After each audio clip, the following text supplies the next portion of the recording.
Friends, welcome back. दिवालिया हो गया मालदीव्स, वेरी गुड। मोदी से पंगा पड़ा महंगा, भारत की चाल से हुआ पस्त। वाह वाह वाह। चलो वीडियो शुरू करते हैं। वीडियो शुरू करने से पहले अगर आप चैनल पर नए हो और आपने अभी तक सब्सक्राइब नहीं किया तो जल्दी से पहले सब्सक्राइब के बटन और बेल आइकन को क्लिक कर लो ताकि आपको हमारे सारे न्यू वीडियोस के नोटिफिकेशन मिल जाए जैसे हम अपलोड करें। अगर आपको वीडियो पसंद आता है प्लीज लाइक एंड शेयर। चलिए शुरू करते हैं। तो दोस्तों वही हुआ जो हमने कहा था। भारत से पंगा लेने के सिर्फ 2 महीने के अंदर ही मालदीव हो गया है खत्म। आज उसके आ चुकी है। मोइजू भी कटोरा लेकर घर घर भीख मांगने की तैयारी कर रहे हैं। वो कब तक मालदीव के राष्ट्रपति रहेंगे ये कोई नहीं जानता। उन्हें भी अपने देश में भर भर के गालियां पड़ रही हैं। कंगाली की हालत इस देश की ये है कि उसे श्रीलंका और पाकिस्तान से मदद मांगनी पड़ रही है। और तो और सूत्र ये बता रहे हैं कि अकेले में मोइजू अक्सर ये कह कहकर रोते हैं। क्या कह कहकर? मेरा तो इतना लाइफ खराब हो गया, इतना लाइफ खराब हो गया। पिछले साल तक मालदीव जाने वाले टूरिस्ट में नंबर 1 पर रहने वाला भारत अब इस लिस्ट में 5वें नंबर पर आ गया है। भारत से पंगा लेकर मालदीव ने अपने पैरों पर कुल्हाड़ी नहीं मारी बल्कि धार धार कुल्हाड़ी पर खुद बैठ गया है। जिस चीन को वो अपना दोस्त समझ रहा था उसी चीन से लिया अरबों डॉलर का कर्ज उसे तबाह कर रहा है। तो कैसे लक्षद्वीप पर भारत को गाली देने के बाद सिर्फ 1 महीने के अंदर ही मालदीव बर्बादी के कगार पर आ गया। कैसे उसका दोस्त चीन वो खाने वाला है निकला और कैसे भारत ने सिर्फ 2 महीने के अंदर मालदीव की स्ट्रैटेजिक काट निकाल ली। ऐसी काट जिसके बाद भारत के सैनिकों के मालदीव से लौटने के बाद भी मालदीव भारत का कुछ नहीं बिगाड़ पाएगा। तो आइए आज के फनतंत्र में, आज के इस वीडियो में हम इसी मैटर पे बात करेंगे। इसलिए वीडियो को लाइक जरूर करना और पसंद आए तो दबा के शेयर करना। तो केजरीवाल सर अगर आपकी आज्ञा हो तो शुरू करें। तो करो ना भाई, ये भी परेशान हो गए, हम भी परेशान हो गए, करो फिर। दोस्तों शौक बहराइची का मशहूर शेर है कि बर्बाद गुलिस्तां करने को बस एक ही उल्लू काफी था। हर शाख पे उल्लू बैठा है, अंजाम गुलिस्तां क्या होगा? क्या बात है सर। जी हाँ दोस्तों, इंडिया आउट के स्लोगन के साथ मोहम्मद मोइजू जब मालदीव के राष्ट्रपति बने तो लगा कि मालदीव को बर्बाद करने के लिए वो इकलौते ही काफी हैं। मगर जब भारत के प्रधानमंत्री लक्षद्वीप गए और उसके बाद मालदीव के एक के बाद एक कई मंत्रियों ने भारत के खिलाफ बयान देना शुरू किया तो समझ में आ गया कि मालदीव में अकेला मोइजू ही नहीं है, वहां तो हर शाख पे उल्लू बैठा है। और फिर मालदीव के गुलिस्तान का भी वही हुआ जो हर शाख पर उल्लू बैठने के बाद होता है। काम खत्म। पहले भारत के खिलाफ जहर उगलकर मोइजू मालदीव के राष्ट्रपति बने। राष्ट्रपति बनते उन्होंने मालदीव में मौजूद भारतीय सैनिकों को वहां से निकालने की बात की। इसके बदले में मोदी जी लक्षद्वीप के आ गए, पूरी मालदीव सरकार ही बौरा गई। एक के बाद एक मालदीव के 3 मंत्रियों ने मोदी जी को गाली दी। उस देश के पीएम को गाली दी जिस देश के टूरिस्टों के आने से तुम्हारा पेट भरता था। उस देश को गाली दी जो तुम्हें दवा से लेकर खाना सब प्रोवाइड कराता था। उस देश को गाली दी जो ना होता तो मालदीव्स कब का क्या हो गया होता राहुल जी? खत्म। जी हाँ, इसलिए जैसे ही मोइजू के चंपू मंत्रियों ने मोदी जी के खिलाफ बकवास की तो पूरा भारत एकजुट हो गया। अक्षय कुमार से लेकर वीरेंद्र सहवाग तक कई सेलिब्रिटीज ने सोशल मीडिया पर लक्षद्वीप टूरिज्म को सपोर्ट किया। ट्विटर पर बॉयकॉट मालदीव ट्रेंड करने लगा। देखते ही देखते कई ट्रैवल कंपनियों ने मालदीव के लिए बुकिंग कैंसिल कर दी। और इस सब का हश्र ये हुआ कि जिस भारत से हर साल मालदीव में सबसे ज्यादा टूरिस्ट जाते थे वो इस लिस्ट में पहले से 25 मिलियन का इनको नुकसान। जिस भारत से 2023 में 2 लाख टूरिस्ट मालदीव गए थे उसी भारत से 13 फरवरी तक सिर्फ 20,000 टूरिस्ट ही मालदीव गए, एक रिपोर्ट के मुताबिक। इसी मुद्दे पर हमने एक वीडियो बनाई थी, कड़क वायरल हुई। वापस से वीडियो देखना चाहते हैं तो डिस्क्रिप्शन में उसका लिंक दिया है, ठीक है। फिर मालदीव आने वाले विदेशी टूरिस्ट में चीन अब पहले नंबर पर है, दूसरे नंबर पर रशिया। इस साल 28,000 टूरिस्ट मालदीव आए वहां से, इटली से 27,000, ब्रिटेन से 26,000 और भारत से सिर्फ 20,000। यही भारत पिछले कई सालों से मालदीव आने वाले विदेशी टूरिस्ट के मामले में नंबर 1 पर रहता था। इसके अलावा भारत सरकार ने मालदीव के साथ ऐसा क्या क्या किया जिसकी उसे कतई उम्मीद नहीं थी। कैसे मालदीव का सबसे तगड़ा फ्रेंड चाइना ही उसकी बर्बादी की सबसे बड़ी वजह बन गया, वो भी हम आपको बताएंगे। लेकिन उससे पहले एक ऐसे प्लेटफॉर्म के बारे में मैं आपको बता देना चाहता हूं जो आपको आसानी से ट्रेडिंग करने की सुविधा देता है। नाम है पॉकेट ब्रोकर। यहां पर आपको 30,000 से ज्यादा इंडिकेटर्स और 9 ready to go trading strategies मिलती है। इसके साथ IMF के पास जा रहा होगा ना भीख मांगने। अभी IMF के पास जाएगा, पता नहीं तो कह रहे हैं बैंक कहीं डिक्लेयर को देखना पड़ेगा कि फ्री पार्टिसिपेशन के साथ हो गया डिक्लेयर, उसका मतलब बहुत बड़ी बात है। और हाँ, अगर डिक्लेयर कर दी बैंकरप्सी बहुत बड़ी बात है। सोशल ट्रेडिंग का आप दुनिया भर के तभी तो सबसे चाइना के पास पहले- गया था, तभी तो सबसे चाइना पहले लोग मोइजो को बाय बाय करेंगे, भैया तू जा, अपनी तेरे आते ही पंगे हुए ये हैं देखो, सारे। मैंने एक ट्रेड लिया, क्या ये ऊपर जाएगा? और ये देखो, जो चाइना के सबसे पास बड़ी भागा बात, गया अब मेरा था, amount पैसों के लिए गया था, और लगता है चाइना ने जिससे मैं बोला होगा अपना तू भी ये कर दे, सकता उसके हूं। बदले तो में दोस्तों, ये ले। पॉकेट ब्रोकर ये वो जो का amazing शिप opportunity नहीं है, आई आप थी, मेरा कूपन कोड यूज उससे करना कुछ पैसा और मिला होगा आपको पहले डिपॉजिट पर 60% कि हम का शिप पर बोनस भी रखेंगे मिलता अपनी, है। तो जल्दी से तुम डिस्क्रिप्शन इतना में जाओ, पैसा दे लिंक दिया, देंगे, उस फिर पर भी क्लिक उनका करके काम आप नहीं इस बना। ऐप को डाउनलोड करो और रजिस्टर करो। वीडियो में आगे बढ़ते हैं। तो दोस्तों, हम बात कर रहे थे कि कैसे मालदीव के राष्ट्रपति मोइजू की भारत के खिलाफ नफरत ने सिर्फ 2 महीने के Very अंदर good. उनके देश को बर्बाद कर दिया।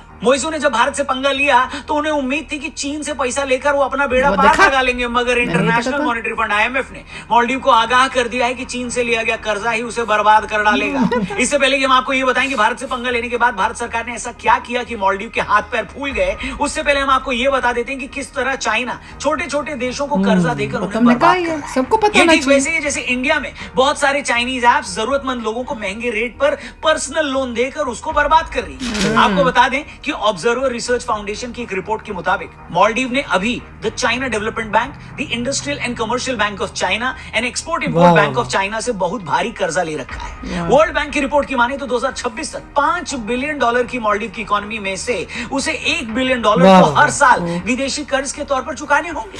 अब आपको बताते हैं कि चाइना ने मालदीव को फंसाया कैसे। फंसा इसे लिया, ऐसे समझ डेट लीजिए ट्रैप हो जैसे गया। जिन लोगों की सैलरी ज्यादा नहीं होती या वो अगर कोई छोटा मोटा काम करते हैं तो उन्हें बैंक से आसानी से लोन नहीं मिलता, ठीक यही मामला छोटे मोटे देशों का भी है। वर्ल्ड बैंक जैसी संस्थाएं बहुत कम रेट पर लोन तो देती हैं, मगर उनकी लोन देने की जो शर्तें होती हैं वो इतनी मुश्किल होती हैं कि बहुत सारे छोटे मोटे देश उससे लोन ले ही नहीं पाते। यहीं पर एंट्री होती है चाइना चाइना। जैसे साहूकार देशों की। वो अपनी शर्तों पर इन देशों को महंगे रेट पर लोन दे देता है। इन देशों को भी और कहीं से लोन मिलता तो है नहीं, जैसे वो तो ये चीन जमींदार होते कैसी थे भी पुराने शर्तें जमाने में, मान लेते हैं। जो लोन BBC देते की थे, रिपोर्ट घंटे के होते। मुताबिक 2020 तक चीन ने ऐसे छोटे देशों को $170 बिलियन का कर्ज दिया है। चीन दुनिया का सबसे बड़ा कर्ज देने वाला देश है। मिडिल और लोअर इनकम वाले देशों को कर्ज देने के मामले में चीन पिछले 10 साल में 3 गुना रफ्तार से आगे बढ़ा है। एक डेटा के मुताबिक 40 से ज्यादा ऐसे देश हैं जिन पर चाइना का इतना कर्ज है जो उनकी कुल जीडीपी के 10% के बराबर है। जिबूती, किर्गिस्तान, जाम्बिया और लाओस पर चीन का कर्ज उनकी लाओस टोटल भी है। जीडीपी के 20% से भी ज्यादा जाम्बिया है। है। चीन इन कंट्रीज को उनके इंफ्रास्ट्रक्चर तैयार करने में अफ्रीकन, हेल्प करता है। सिवाय ये देश भी किर्गिस्तान कहीं के। और से पैसा न मिलता देख रशिया से ले चाइना सकते से ये थे। लोन ले भी लेते हैं, लेकिन पैसे वापस देने की जब बारी आती है तो इन कंट्रीज को पता चलता है कि इनमें से बहुत सारे हिडन चार्जेस भी थे और ये देश जब इस कर्ज को वापस Hidden नहीं कर charges पाते भी। तो फिर चीन खत्म हो गया। उनसे अपनी शर्तें मनवाने लगता है। ऐसे देशों से चाइना गलत ये बंदे से कहता लिया है पैसा कि खत्म। तुम ताइवान को मान्यता मत दो, या फिर जिस प्रोजेक्ट को डेवलप कर रहा होता है वो उस प्रॉपर्टी को ही लीज पर ले लेता है। जैसे चाइना ने श्रीलंका में हम्बनटोटा पोर्ट के साथ किया। श्रीलंका ने चाइना की हेल्प से इस पोर्ट को तैयार किया, लेकिन जब वो चीन का कर्जा नहीं दे पाया तो वही तो पोर्ट ले बदले ली। में चीन ने उसी पोर्ट को श्रीलंका से 99 ईयर्स जी 99 साल के लिए ये तो लीज सुन पर के ले मुझे लिया। बहुत ही मालदीव अभी हर साल $400 मिलियन कर्ज के पैसे चीन को चुकाता है, मगर 2026 तक ये रकम $1 बिलियन हो सकती है। IMF जैसी संस्थाएं पहले ही मालदीव को बोल चुकी हैं कि बेटा चीन से बचकर रहो, ये तुम्हें बेचकर खा जाएगा और डकार भी नहीं लेगा। और आज हालत ये है कि मालदीव कभी भी दिवालिया हो सकता है। उसके देश में चल रहे सारे हो डेवलपमेंट सकता है। प्रोजेक्ट्स रुके पड़े हुए हैं और मोइजू इस रायते का ठीकरा पिछली अभी किया गवर्नमेंट नहीं पर है फोड़ रहे declare। हैं। इसीलिए बड़े जल्दी बुजुर्ग कह करेंगे। गए हैं बेटा रुका जब क्या? पिछवाड़े में दम ना हो तो चौराहे पर जाकर सांड से सिर नहीं भिड़ाना चाहिए। मगर मालदीव ने वही किया। जनवरी में जब से मोइजू के पिल्लों ने मोदी को भला बुरा कहा था, तब से भारत सरकार ने मालदीव के पेंच कसने शुरू कर दिए थे। सबसे पहले तो भारत ने मालदीव को मिलने वाली मदद कम कर दी। भारत सरकार ने 2023 के बजट में मालदीव को पहले 400 करोड़ और फिर 300 करोड़ यानी टोटल 700 करोड़ रुपए दिए थे, मगर इस बार के बजट में भारत ने इस मदद को घटाकर सीधे 600 करोड़ कर दिया। मैं कह रही हूं, मतलब जीरो इसलिए करो। था बेटा कि हमें आंख दिखाओगे तो फिर मदद भूल जाओ। दूसरा गेम ज्यादा झटका भारत नहीं दिया, सरकार ने 60 करोड़ मालदीव के कर साथ दिया। और खेल दिया। जीरो। मोइजू राष्ट्रपति बनने के बाद लगातार कह रहे थे कि मालदीव में मौजूद भारतीय सेना के जवान वहां से चले जाएं। बाद में शर्त रखी कि ठीक है हमारे सैनिक चले जाएंगे, मगर इसके बदले हम अपने टेक्निकल स्टाफ को वहां रखेंगे। मालदीव भारत की शर्त को मान गया। साथ ही भारत ने मालदीव को कहा कि हम 10 मार्च नहीं बल्कि मिड मई तक अपने स्टाफ को चेंज करेंगे, जिसके लिए मालदीव मान गया। क्योंकि मई तक इनका सब खत्म हो जाना पर INS जटायु पर नेवल बेस बनाना शुरू कर दी। इस बेस से मालदीव का डिस्टेंस सिर्फ 524 किलोमीटर है। आपको बता दें कि लक्षद्वीप और मिनिकॉय आइलैंड 9 डिग्री चैनल पर है, जहां से हर साल लाखों करोड़ों डॉलर्स का बिजनेस होता है। ये नॉर्थ एशिया और साउथ ईस्ट एशिया के बीच का रास्ता है। इतना ही नहीं, भारत सरकार ने मिनिकॉय पर एयर स्ट्रिप बनाने का भी फैसला किया है। इसके अलावा अगाती आइलैंड की एयर स्ट्रिप को अपग्रेड किया जा रहा है ताकि भारतीय सेनाएं हिंद और अरब महासागर पे पूरा कंट्रोल रख सके। जैसे ही मिनिकॉय में नेवल बेस बनेगा, उस एरिया के आसपास चीन की नेवी की हरकतों पर नजर रखी जा सकेगी। इसके अलावा अगर किसी कमर्शियल जहाज को सुंदर और लोमक की खाड़ी की तरफ जाना है तो उसे 10 डिग्री चैनल यानी अंडमान निकोबार आइलैंड के पास से गुजरना होगा। ऐसे में दोनों जगहों पर सिक्योरिटी टाइट होने से भारत को किसी भी तरह के समुद्री खतरे से बचाया जा सकेगा। मतलब भारत ने मालदीव से अपने सैनिक हटाने के लिए 2 महीने का जो एक्स्ट्रा टाइम लिया था, उसी टाइम के दौरान भारत ने मालदीव की काट खोजते हुए अपनी समुद्री सीमा के पास ही एक नेवल बेस बना लिया। तो कुल मिलाकर मोइजू और उसके मंत्रियों के भारत से पंगा लेने पर भारत का तो कुछ नहीं बिगड़ा, मगर मालदीव ने 2 महीने में अपना सत्यानाश जरूर करवा लिया। इसके साथ ही उसके हाथ से हमेशा हमेशा के लिए इंडियन टूरिस्ट गए, इंडिया से मिलने वाली फूड और मेडिकल फैसिलिटीज गई, इंडिया के तौर पर एक भरोसेमंद दोस्त भी गया। और जिस चीन के भरोसे उसने ये सारा पंगा लिया, वही चीन आज उसकी बर्बादी की सबसे बड़ी वजह बन सकता है।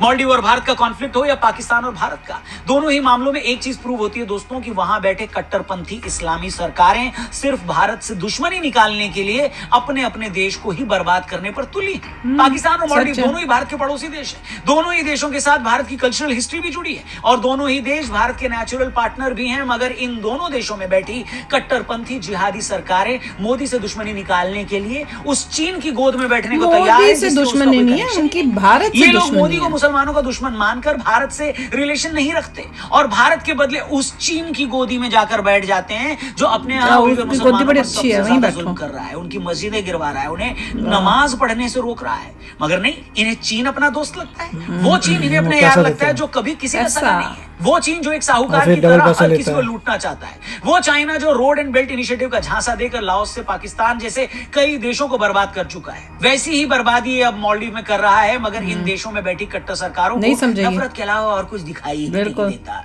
मगर भारत सरकार ने बड़ी चालाकी से कोई तमाशा क्रिएट किए बिना सिर्फ 2 महीने के अंदर ही मालदीव को उसकी औकात बता दी। यही वजह है कि आज न उसके पास भारत जैसा एक भरोसेमंद दोस्त बचा है और न ही भारत से हर साल आने वाले लाखों टूरिस्ट। और ये सारा काम उसने बिना किसी हो हल्ले के बड़े शांति के साथ किया है और किसी को पता भी नहीं चला। तो बॉस, ये था मालदीव मुद्दे पर हमारा डिटेल्ड वीडियो। उम्मीद करता हूँ आपको इसमें दी गई इन्फॉर्मेशन पसंद आई होगी। वीडियो पसंद आई हो तो इसे लाइक और शेयर जरूर करिएगा। कमाल है, जैसे श्रीलंका पहले हो रहा था ना चाइना के साथ और कैसा डूबा, वैसे ये मालदीव्स का मेरे को लग रहा है कि उसने बैंकरप्सी डिक्लेयर नहीं की बट करने वाला है, करने वाला है, ऐसे लग रहा है। मुझे भी यही लग रहा है क्योंकि मैंने कहीं पढ़ा भी था कि ये बस सब खत्म हो गया, या IMF के पास जाएगा और मांगेगा पैसे।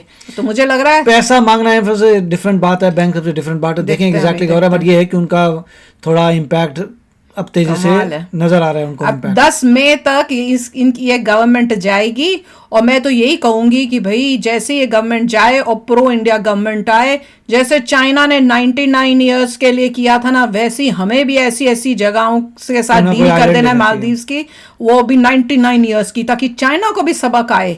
अब अगला चाइना आउट कैंपेन शुरू होगा। अब चाइना आउट कैंपेन वहां पे शुरू किया जाए और जैसे ये लेते हैं 99 इयर्स के लिए अलग अलग आइलैंड्स, वैसे हम यहाँ पे मालदीव्स के साथ अच्छे रिलेशनशिप्स भी रखें और साथ में वो आइलैंड्स भी लें। और देख के खुशी हुई कि यहाँ तुमने इंडिया से पंगा लिया, वहां तुम्हारी बर्बादी शुरू हो गई। कमाल है, कमाल है, कमाल है।